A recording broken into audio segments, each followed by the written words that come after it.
Bismillahirrahmanirrahim. Assalamualaikum warahmatullahi wabarakatuh. Perkenalkan kami dari kelompok 1 yang beranggotakan Juzu Dermawan, saya sendiri Muhammad Khairul Amri, Muhammad Ridho Multazami, Marliana Safitri, dan Marni Erlina.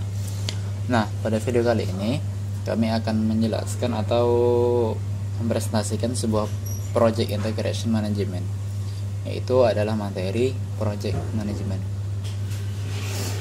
di mana project management itu secara garis besar ada 12 konsep atau ilmu.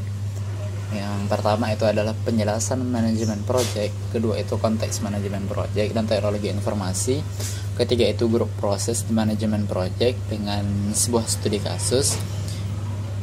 Nomor 1 sampai 3 sudah dibahas oleh Pak Beni pada pertemuan-pertemuan sebelumnya. Dan yang keempat itu adalah integrasi manajemen project. Nah, kami sekarang akan membahas materi yang keempat. Oke, sekarang yang pertama itu adalah project management framework. Oke, dalam sebuah framework manajemen project itu ada 9 knowledge area dengan fungsi yang berbeda-beda. Nah, di mana stakeholder itu harus memahami hal-hal ini. Project management harus paham, project manager harus paham tentang knowledge area ini. Di mana knowledge area ini adalah scope, time, cost, quality, human resource, communication, risk management, dan integration management project. Nah, di sini scope, time, cost, quality, human resource, communication, risk management itu semuanya terhubung dengan sebuah backbone atau tulang belakang atau penghubung. Itu adalah project integration management. Itulah yang menjadi penghubung dari knowledge area selain project integration management tadi. Berarti ada 8 knowledge area yang dihubungkan oleh project integration management untuk menghasilkan sebuah project yang sukses. Karena itulah kita harus mempelajari project integration management. Jadi ini kami buka dengan sebuah studi kasus di mana ada seorang yang bernama Nick Carson. Ini kami singkat Nick Carson.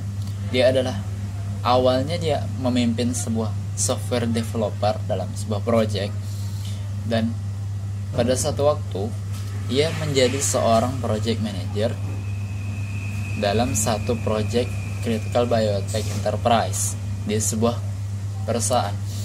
Nah, di sini dia mengalami kesulitan dalam memanage sebuah project yang besar ini. Dan pada akhirnya Nick mencoba, atau dengan semangat dan kepintarannya dia mencoba untuk menyelesaikan project ini. Namun pada akhirnya dia tidak bisa menyelesaikan dengan baik karena dia tidak memahami semua aspek yang ada di manajemen project.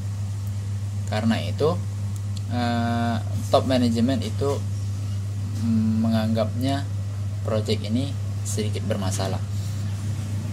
Oke, karena hal itu sekarang bisa mengambil tiga kesimpulan. Yang pertama itu kunci sukses sebuah manajemen project atau integrasi project management. Yang pertama itu adalah koordinasi di mana project manager harus mengatur semua bidang pengetahuan dalam jalannya sebuah project.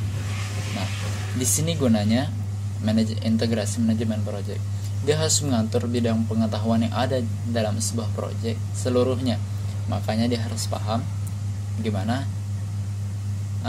knowledge area yang ada di manajemen project. Selanjutnya itu adalah banyak project manager baru itu mengalami kesulitan ketika ia melihat sebuah gambaran yang besar. Contohnya Nick Carson tadi, dia melihat gambaran, dia tidak melihat bagaimana jalannya biotech enterprise yang dikerjakan projectnya tadi, tapi dia malah fokus ke software developernya. Dia malah fokus ke hal-hal yang kecil. Nah, itu yang membuatnya kurang dipandang oleh top manajemen. Dan yang ketiga adalah perbedaan, di mana integrasi manajemen project itu tidak sama dengan integrasi perangkat lunak. Itu jauh berbeda. Karena integrasi manajemen project itu menghubungkan ada 9 kanun syariah. Itu tidak sama dengan integrasi perangkat lunak. Langkah selanjutnya itu adalah proses integrasi. Proses integrasi ini adalah ada 6 tahapan. Yang pertama itu adalah membuat project charter, di mana project charter itu adalah sebuah dokumen resmi untuk otoritas, untuk legalitas sebuah project yang kita pegang dan tidak bisa diganggu gugat oleh pihak lain. Dan ketika project kita bermasalah pada satu pihak, kita bisa menggugatnya dengan adanya dokumen project charter. Nah, yang kedua itu adalah rencana project. Rencana project ini ada perencanaan project dalam dokumen itu yang konsisten. Jadi rencana sebuah project itu harus dalam dokumen yang konsisten. Jangan sampai berubah-ubah. Kecuali ada satu kondisi yang memungkinkan rencana itu akan diubah karena ada satu kondisi yang mendesak. Yang ketiga itu adalah mengatur dan mengelola, manage and control. Mengatur dan mengelola ini kita mengelola pelaksanaan proyek itu berdasarkan rencana awal, berdasarkan rencana proyek. Yang keempat itu ada mengecek dan mengendalikan, yaitu kita mengawasi proyek yang sedang berjalan dengan tujuan awal pada proyek charter, dimana secara otomatis kita kembali lagi, secara otomatis proyek charter itu akan menghasilkan sebuah tujuan, di mana nanti tujuan itu akan kita spesifikasikan di rencana proyek. Nah, di sini pada tahapan keempat kita mengecek dan mengendalikan itu adalah kita mengawasi proyek dengan tujuan awal. Dengan tujuan awal yang di proyek charter tadi apa?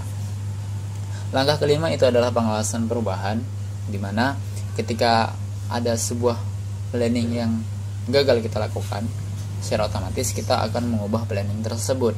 Nah, di sini kita harus mengkoordinasikan sebuah perubahan yang otomatis nanti akan mempengaruhi hasil akhir dalam sebuah proyek. Dan yang terakhir itu adalah kita menutup sebuah proyek. Nah, untuk knowledge area, project management process group dalam project integration management itu yang pertama kita inisialisasinya itu yaitu mendevelop sebuah project charter. Kita develop sebuah project charter. Dan pada tahap planning kita mendevelop sebuah project management plan yang outputnya nanti sebuah dokumen. Dan pada tahap executing direksi atau direktur dan manager to mengeksekusi proyeknya atau menjalankan sebuah proyeknya. Selanjutnya itu monitoring and controlling, dan yang terakhir itu adalah closing project. Untuk time, untuk waktunya, alur waktu itu yang pertama untuk project management process group. Alurnya itu yang pertama kita inisialisasi dan menghasil, dan proses ini mendevelop project charter. Outputnya itu adalah sebuah project charter atau sebuah dokumen yang sudah resmi, sudah ditandatangani oleh kedua belah pihak, baik itu pemilik project ataupun penjalan project. Dimana pada tahap ini akan sejalan dengan waktu yang sedikit berbeda dengan planning. Ketika kita sedang menjalankan proyek inisialisasi, planning kita harus sudah mulai berjalan dengan proses mendevelop project management plan.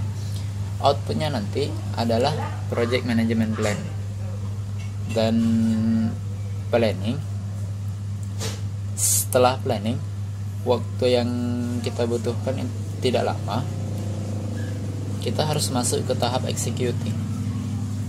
Jadi kita tidak harus menunggu hingga tahap inisialisasi selesai baru kita masuk planning, ataupun tahap planning selesai kita masuk executing, tidak. Tapi sejalan, namun tidak secara bersamaan. tidak secara bersamaan. Nah, langkah selanjutnya itu executing. Proses executing ini adalah direct and manage project execution. Itu kita mengatur dan manage eksekusi dalam project. Outputnya banyak, bisa deliverables, informasi pekerjaan, change request, project management plan updates, project document updates. Setelah executing itu sudah mulai berjalan, otomatis kita harus mulai memonitoring dan controllingnya. Supaya apa? Supaya kita bisa mengatur project tersebut sesuai dengan project planning kita. Dengan outputnya nanti kita perubahan permintaan, project plan updates atau rencana perubahan, perform project document updates. Ketika kita masuk ke proses perform integration change control, nanti kita menghasilkan output change request status update, project document updates. Setelah itu, ketika kita sudah mulai masuk ke monitoring and controlling, nanti kita akan, setelah selesai, nanti kita akan masuk ke tahap closing, yang proses kita menutup project. Dengan output itu adalah final product, service atau hasil produknya. Nah, itu adalah alur dari project itu dimulai hingga project itu selesai. Nah, sekarang itu adalah information technology planning stage. Nah, di sini kita akan melihat itu adalah result produce, di mana kita harus mengklasifikasikan. Yang pertama kita butuhkan itu adalah resource allocation, di mana dalam sebuah project management kita harus memilih teknologi informasi yang nanti akan dibutuhkan resource, sumber daya ini kita butuhkan. Yang kedua itu adalah project planning, yaitu kita mendefinisikan sebuah potensi projectnya, mendefinisikan cakupan atau ruang lingkup dan keuntungannya gimana. Dan yang selanjutnya itu adalah business area analysis. Di sini kita akan menganalisis dokumen key dari bisnis proses untuk kita melihat keuntungan atau benefit dari sebuah teknologi informasi. Yang puncak, yang paling terakhir itu adalah information technology strategy planning. Nah, di sini kita harus melihat baik, selanjutnya saya akan melanjutkan materi dari teman saya sebelumnya, yaitu tentang kekuatan penting di balik kesuksesan NPD. Sebelumnya, NPD ini adalah singkatan dari New Product Development, yaitu adalah sebuah istilah yang digunakan untuk menjelaskan suatu proses secara lengkap dalam mengupayakan sebuah produk baru untuk mencapai sebuah pasar. Yang pertama adalah kekuatan penting di balik kesuksesan New Product Development itu adalah inovasi produk dan strategi teknologi untuk bisnis. Yang kedua, komitmen sumber daya dan fokus pada proyek yang tepat atau manajemen portofolio yang solid. Yang ketiga, proses peluncuran ide yang efektif, fleksibel, dan efisien. Yang keempat, iklim dan budaya yang tepat untuk inovasi. Selanjutnya adalah metode dalam memilih sebuah proyek. Yang pertama tuh fokus pada kebutuhan organisasi yang luas.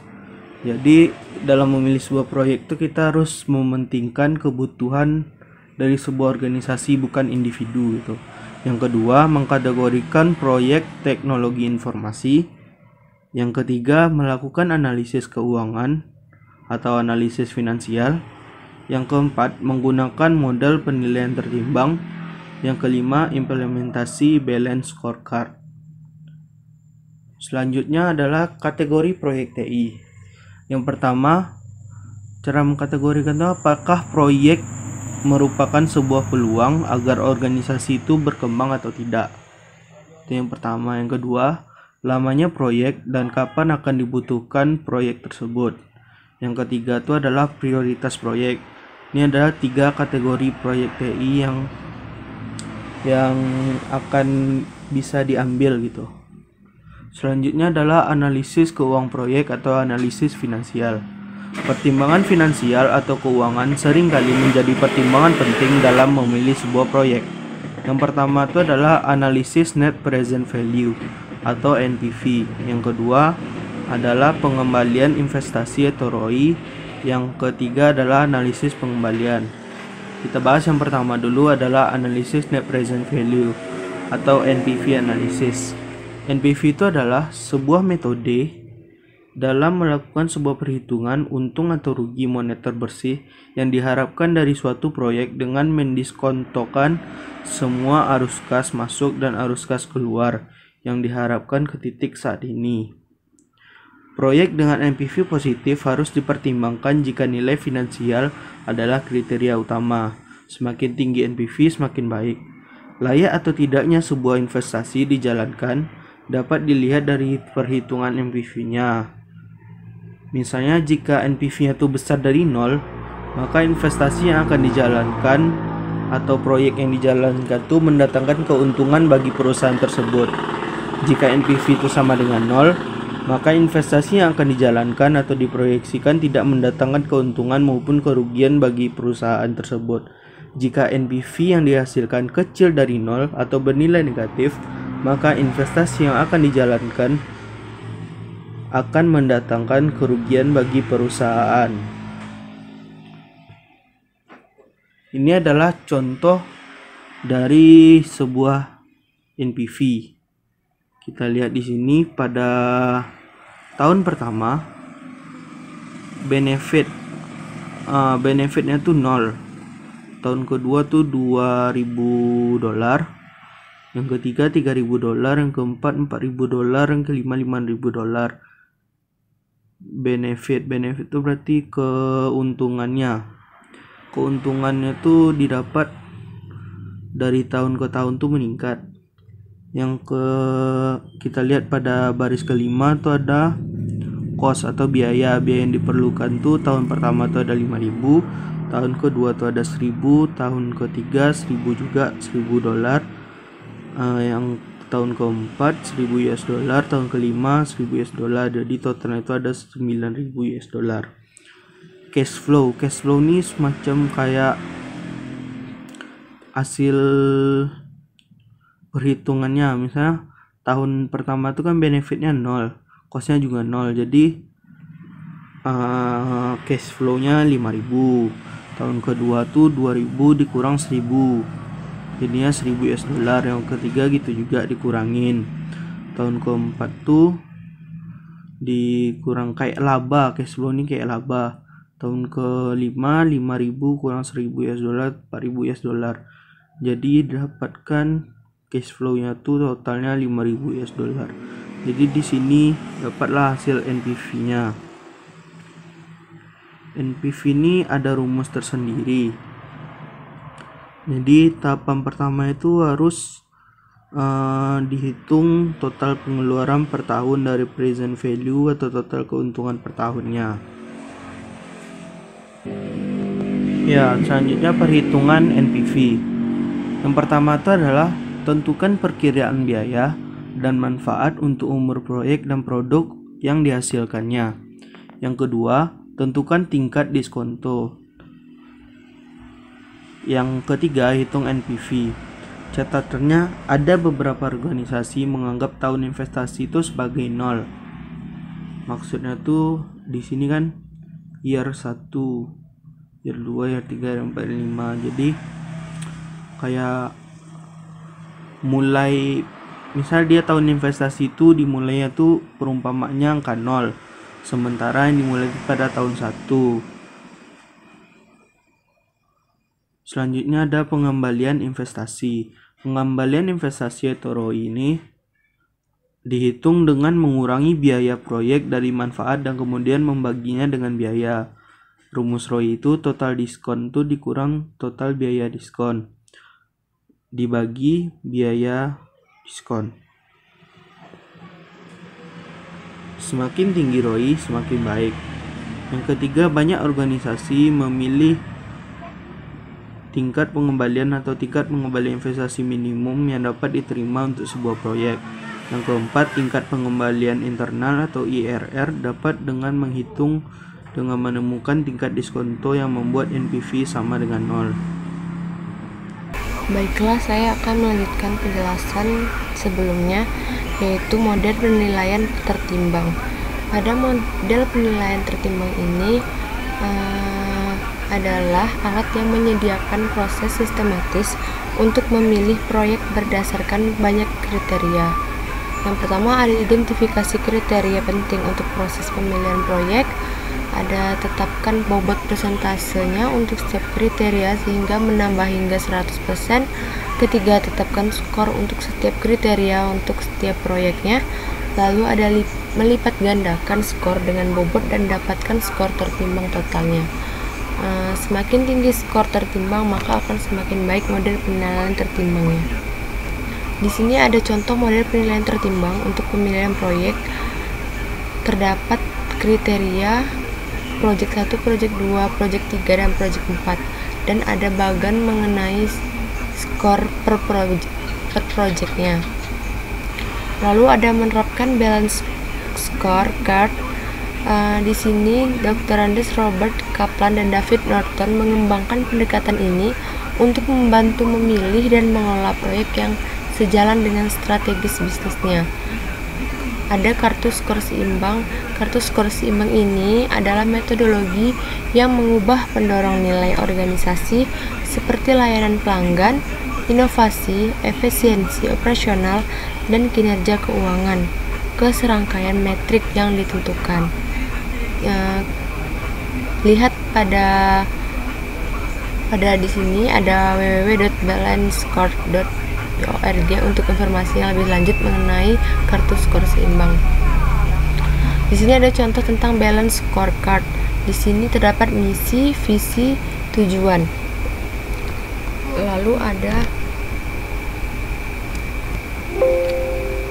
Lalu ada customer perspektif atau perspektif pelanggan. Di sini perspektif ini contohnya adalah perusahaan itu butuh menentukan terlebih dahulu segmen pasar serta pelanggan yang akan menjadi target organisasi. Kemudian manajer itu wajib menentukan alat ukur terbaik dalam mengukur kinerjanya di setiap unit operasi dalam upaya mencapai target finansialnya. Lalu apabila unit usaha ini mencapai kinerja keuangan yang terbaik dalam jangka panjang, maka mereka wajib menciptakan serta menyajikan produk ataupun jasa yang bernilai lebih baik kepada pelanggan mereka. Produk dikatakan baik di sini apabila memiliki manfaat yang tinggi, dan terdapat dua kelompok dalam pengukuran perspektif pelanggan, yaitu kelompok pengukuran inti ICAR Measurement Group dan kelompok pengukuran nilai pelanggan atau Customer Value Proposition yang di dalamnya berkaitan dengan atribut produk atau jasa, hubungan dengan pelanggan, serta citra dan reputasi. Lalu ada perspektif keuangan atau financial perspektif. Di sini balance scorecard ini menggunakan tolak ukur yang seperti ROI dan laba bersihnya. Sebab secara umum tolak ukur di sini digunakan oleh setiap perusahaan dalam mengetahui laba bersih. Balance scorecard ini merupakan metode pengukuran kinerja yang di dalamnya terdapat keseimbangan antara keuangan serta non-keuangan yang berguna untuk mengarahkan kinerja perusahaan menuju kesuksesan. Balance scorecard ini dapat didefinisikan juga mengenai pencapaian misi yang berperan dalam mewujudkan pertambahan kekayaan bagi suatu perusahaan, di mana di dalam balance scorecard ini pengukuran finansial ini memiliki dua peranan penting, yaitu semua perspektif bergantung pada pengukuran finansial yang menunjukkan implementasi dari suatu strategi yang telah direncanakan, dan yang kedua adalah memberi dorongan kepada tiga perspektif yang lainnya mengenai target yang harus dicapai oleh perusahaan. Yang ketiga ada internal perspektif atau perspektif proses bisnis internal. Perspektif ini menampilkan proses kritis yang memungkinkan suatu unit usaha dalam memberi value proposition yang baik, menarik, serta mempertahankan pelanggannya pada segmen pasar yang diinginkan. Dan secara secara umumnya terdapat 3 pedoman dasarnya, yaitu proses inovasi, operasi, dan pelayanan purna jual. Lalu yang terakhir ada perspektif pembelajaran dan pertumbuhan, di mana perspektif ini menyediakan infrastruktur yang berguna untuk tercapainya 3 perspektif sebelumnya, serta menghasilkan pertumbuhan juga perbaikan jangka panjang. Di sini terdapat 3 prinsip kapabilitas yang berhubungan dengan kondisi internal perusahaan. Yang pertama ada kapabilitas pekerja atau kepuasan pekerja, retensi pekerja, dan produktivitas pekerja. Lalu ada kapabilitas sistem informasi dan iklim organisasi. Selanjutnya adalah piagam proyek. Piagam proyek ini memutuskan proyek apa yang akan dikerjakan dan penting untuk memberitahu seluruh organisasi. Pada piagam proyek, dokumen yang secara formal mengakui keberadaan suatu proyek dan memberikan arahan pada tujuan dan manajemen proyek. Di sini juga piagam proyek juga berkepentingan untuk harus menandatangani piagam proyek untuk mengakui kesepakatan tentang kebutuhan dan maksud proyek tersebut. Piagam yang ditandatangani itu merupakan hasil utama dari manajemen integrasi proyek. Di sini ada piagam proyek untuk proyek penyelesaian instrumen sequencing atau DNA. Di sini ada contohnya. Ada project title, data dari project start, datanya dimulai, dan akhir project, tanggal dari akhir project tersebut. Ada budget, project manajernya, project objektivitas, dan main project success kriteria.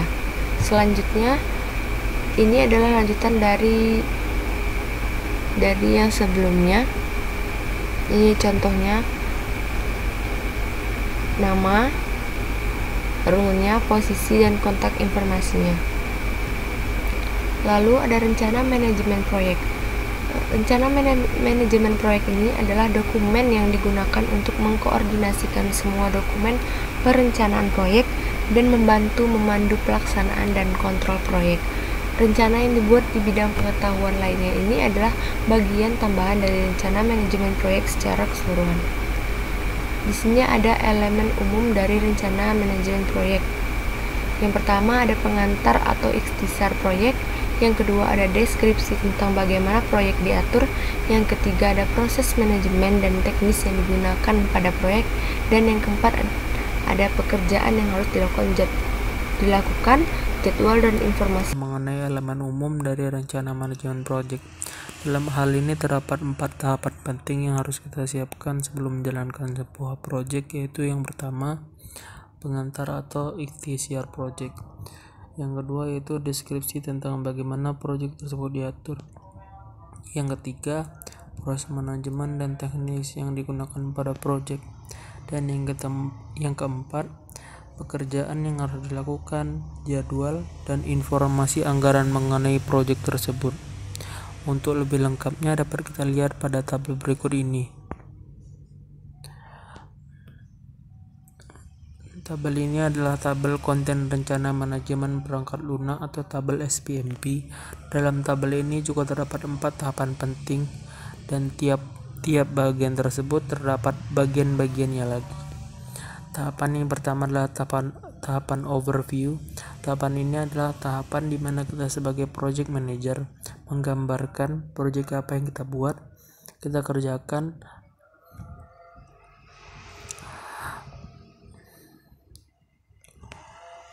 dalamnya terdapat yaitu section atau bagian-bagian.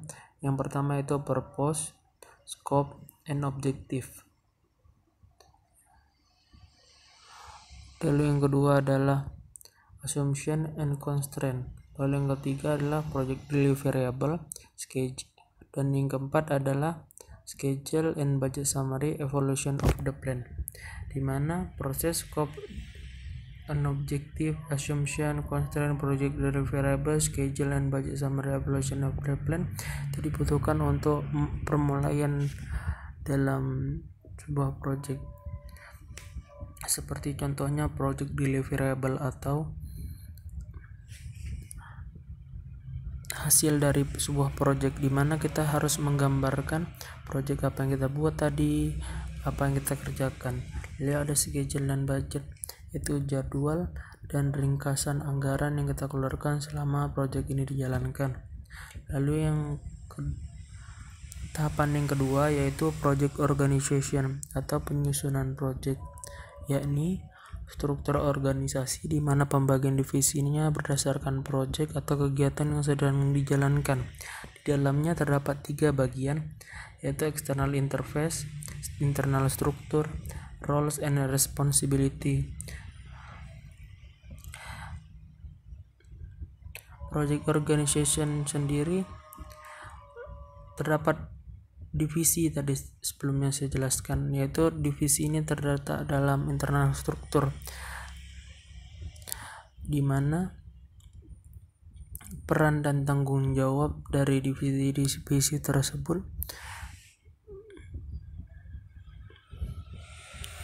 digunakan dalam external interface juga.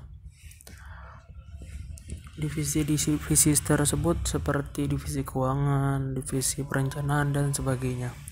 Lalu ada managerial process plan, tahapan yang ketiga, itu yang berhubungan dengan rencana kita. Yang di bagiannya ada banyak, yaitu startup plan, work plan, control plan, risk management plan, and close out plan.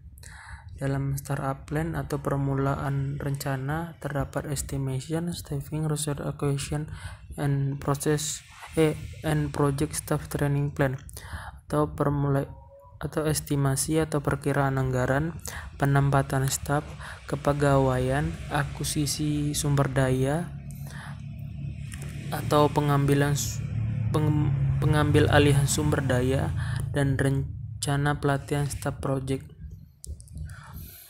Lalu ada work plan tadi. Work plan dibutuhkan untuk rencana kerja apa yang dikerjakan dalam project itu.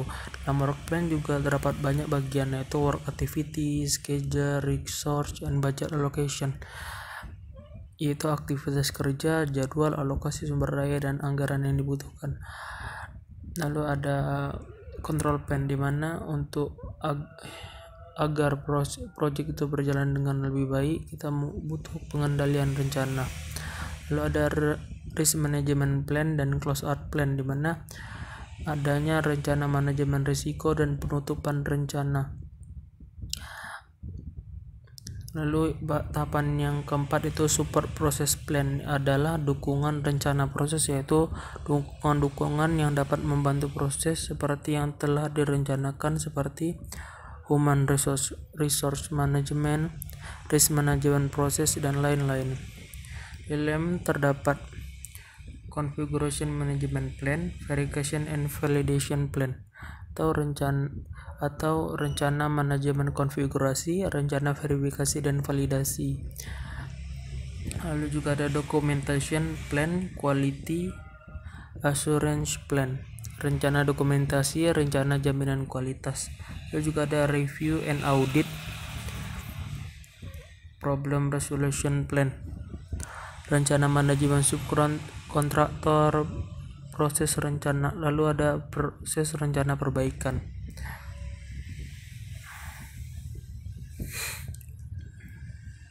Lalu selanjutnya yaitu setelah kita tahu rencana kita apa saja, kita harus mempunyai motivasi dalam melakukannya. Itu kita harus berpikir seperti pemenang, di mana apa yang pemenang lakukan, para pemenang dengan jelas menguraikan apa yang perlu dilakukan dalam suatu proyek, oleh siapa, kapan, dan bagaimana. Untuk ini mereka menggunakan kotak peralatan terintegrasi termasuk alat PM atau project manager, metode dan tekniknya. Jika template penjadwalan dikembangkan dan digunakan lebih dari itu menjadikan tindak berulang yang mengarah pada produktivitas yang lebih tinggi dan ketidakpastian yang lebih rendah. Tentu saja, menggunakan template penjadwalan bukan merupakan terobosan atau prestasi, tapi lamban menunjukkan hampir tidak ada penggunaan template. Sebaliknya, dalam menyusun jadwal manajer, project, Mereka mulai dengan spray bersih, yaitu buang-buang waktu. Lalu selanjutnya itu setelah kita merencanakan, tentu kita akan mengeksekusi suatu proyek tersebut. Eksekusi proyek tersebut yaitu mengkoordinasi orang dan sumber daya yang lain yang digunakan untuk menjalankan rencana dan menghasilkan output proyek. Di sini terdapat saya bagi menjadi 3 bagian, yaitu control, time, dan area. Di mana kontrol itu eksekusi proyek melibatkan mengelola dan melakukan pekerjaan yang dijelaskan dalam rencana manajemen proyek. Time yaitu sebagian besar waktu dan uang biasanya dihabiskan untuk eksekusi, dan area yaitu area aplikasi proyek secara langsung mempengaruhi pelaksanaan proyek karena produk proyek diproduksi selama pelaksanaan. Selanjutnya itu perencanaan dan eksekusi koordinasi. Di sini terdapat 3 bagian, yaitu bagian yang pertama, perencanaan dan pelaksanaan proyek adalah kegiatan yang saling terkait dan tak terpisahkan. Yang kedua itu mereka yang akan melakukan pekerjaan harus membantu merencanakan pekerjaan. Dan yang ketiga, manajer proyek atau project manager harus meminta masukan dari tim untuk mengembangkan rencana yang realistis. Di sini kita juga membutuhkan kepemimpinan dan budaya yang mendukung, di mana Bapak dosen kita membagi ini menjadi 3, yaitu Pak dosen Beni. Yang pertama adalah manajer harus memimpin dengan memberi contoh untuk menunjukkan pentingnya menciptakan dan kemudian mengikuti rencana proyek yang baik. Dan yang kedua yaitu budaya organisasi dapat membantu proyek dengan memberikan pedoman dan template melacak kinerja berdasarkan rencana. Yang ketiga, manajer proyek mungkin masih perlu melanggar aturan untuk memenuhi tujuan proyek, dan manajer senior harus mendukung tindakan tersebut. Lalu keterampilan penting untuk eksekusi proyek juga dibutuhkan. Yang pertama itu keterampilan manajemen umum seperti kepemimpinan, komunikasi, dan keterampilan politik. Keterampilan dan pengetahuan bidang produk, bisnis, dan aplikasi. Lalu penggunaan alat dan teknik khusus juga dibutuhkan. Alat dan teknik eksekusi proyek. Di sini menurut penilaian para ahli dapat membantu manajer proyek dan tim mereka membuat keputusan terkait dengan pelaksanaan proyek. Sistem informasi manajemen proyek yaitu ada ratusan produk perangkat lunak manajemen proyek yang tersedia di pasaran saat ini, dan banyak organisasi bergerak menuju sistem manajemen proyek perusahaan yang kuat yang dapat diakses melalui internet. Kita juga membutuhkan pemantauan dan pengontrolan pekerjaan proyek, di mana perubahan tidak dapat dihindari pada sebagian besar proyek. Jadi penting untuk mengembangkan dan mengikuti proses untuk memantau dan mengendalikan perubahan. Memantau pekerjaan proyek termasuk mengumpulkan, mengukur, dan menyebarluaskan informasi kerja. Sebuah baseline adalah rencana manajemen proyek yang disetujui rencana manajemen proyek yang disetujui ditambah perubahan yang disetujui. Lalu di sini ada cuplikan media. Yang pertama itu dari Olimpiade musim dingin dan Paralimpiade tahun 2002 membutuhkan 5 tahun untuk merencanakan dan menelan biaya lebih dari 1,9 miliar. PMI menganugerahkan penghargaan Project of the Year Commit Salt Lake Organization untuk permainan kelas dunia. Untuk kita ketahui, SLOC atau Salt Lake Organization Commit adalah organisasi yang bertanggung jawab atas Olimpiade musim dingin pada tahun 2002 dan Paralimpiade musim dingin 2002 di Salt Lake City, Amerika Serikat. Lalu yang kedua adalah 4 tahun sebelum Olimpiade dimulai, Slok menggunakan sistem berbasis perangkat lunak Primavera dengan WBS yang berkode warna untuk mengintegrasikan perencanaan. Yang ketiga, Fraser Bullock, Chief Operating Officer dan Chief Slok, mengatakan kami tahu kapan kami berada dalam jadwal yang mati dan di mana kami harus menerapkan sumber daya tambahan. Selanjutnya akan dijelaskan oleh kawan saya.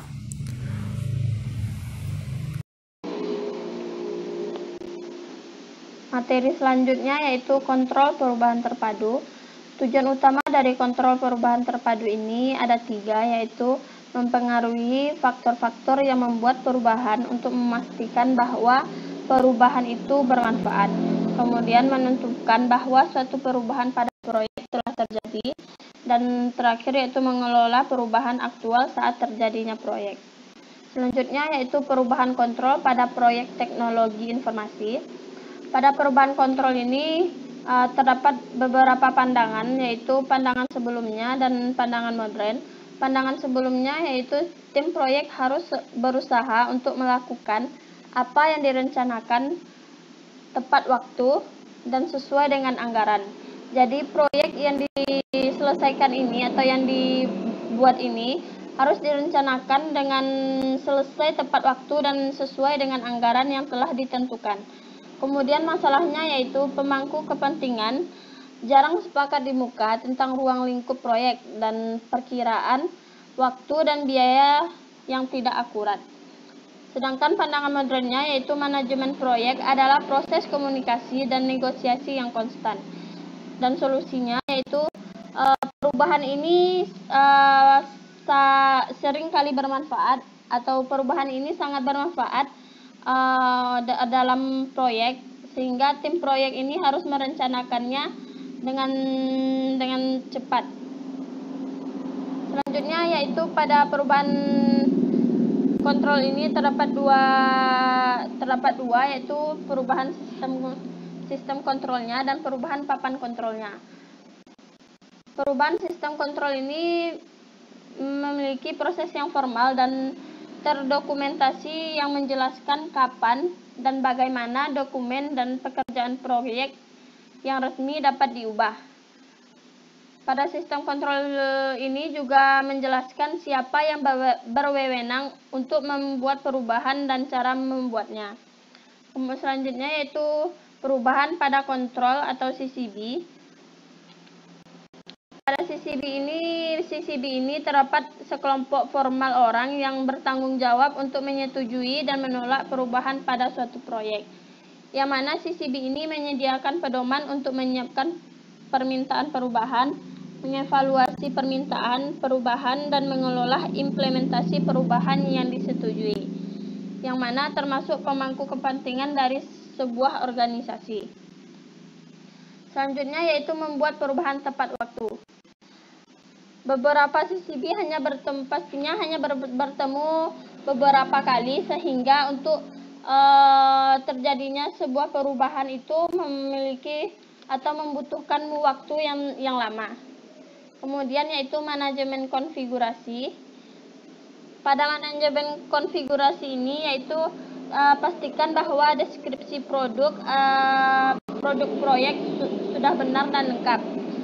Kemudian melibatkan pengidentifikasian dan pengendalian karakteristik desain fungsional dan fisik produk serta dokumentasi pendukungnya. Kemudian spesialis manajemen konfigurasi mengidentifikasi dan mendokumentasikan persyaratan konfigurasi, pengendalian perubahan, mencatat dan melaporkan perubahan, dan mengaudit produk untuk memverifikasi kesesuaian dengan persyaratan. Kemudian saran untuk melakukan kontrol perubahan terpadu yaitu ada 2 saran, yaitu pada proyek dan fase penutupannya. Yang mana untuk menutup proyek atau fase pada proyek kita harus menyelesaikan semua kegiatan dan mentransfer pekerjaan yang sudah selesai dan dibatalkan ke orang yang yang tepat. Output dari proyek dan fase penutupan ini yaitu transisi produk akhir, layanan, atau hasil pembaharuan aset proses organisasi. Kemudian saran yang kedua yaitu menggunakan perangkat lunak untuk membantu dan manajemen integrasi proyek. Berupa dokumen dapat diubah dengan perangkat lunak pengolah kata, presentasi dibuat dengan perangkat lunak presentasi, pelacak dapat dilakukan dengan spreadsheet atau database. Kemudian perangkat lunak komunikasi seperti email dan alat pembuat web memudahkan komunikasi. Perangkat lunak manajemen proyek dapat menyatukan semua dan menunjukkan informasi yang terperinci dan terangkum. Dan terakhir yaitu alat manajemen layanan bisnis atau BSM, melacak pelaksanaan aliran proses bisnis. Sekian presentasi dari kelompok kami. Saya ucapkan terima kasih. Assalamualaikum warahmatullahi wabarakatuh.